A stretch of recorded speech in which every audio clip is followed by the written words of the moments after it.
Hello and welcome to my kitchen. Today we're embarking on a culinary journey to create one of Malaysia's most beloved dishes, the iconic Nasi Kandar. Originating from Penang, this dish is a true feast for the senses. It's a plate of steamed rice that becomes a canvas for a spectacular array of rich, aromatic curries and flavorful side dishes. Now, a traditional Nasi Kandar spread might look complex, but don't worry.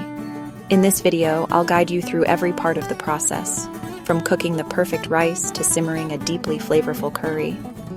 You'll learn how to create this masterpiece at home, step by step.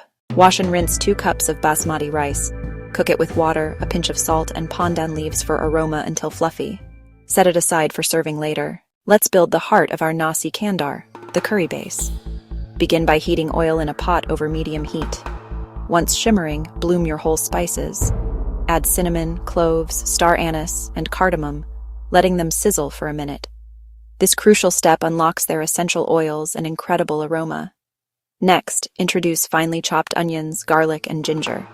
Sauté this aromatic trio, stirring frequently until the onions turn a beautiful golden brown. This develops a deep, sweet, and savory foundation.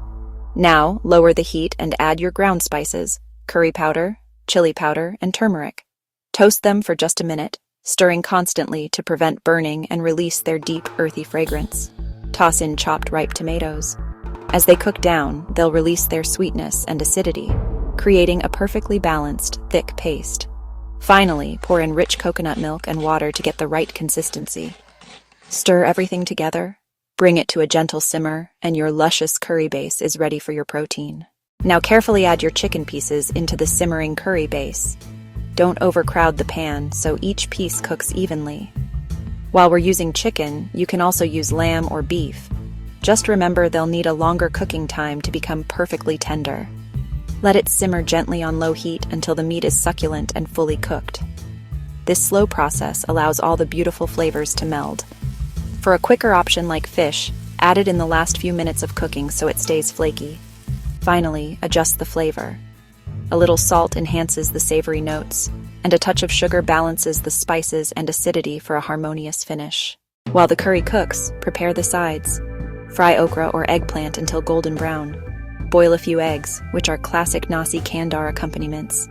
These simple sides bring variety and texture to the dish. Place the steamed rice on a plate. Generously pour a mix of different curries over the rice for the famous banjir, or flooded style. Add fried okra, boiled egg, and crispy papadum on the side.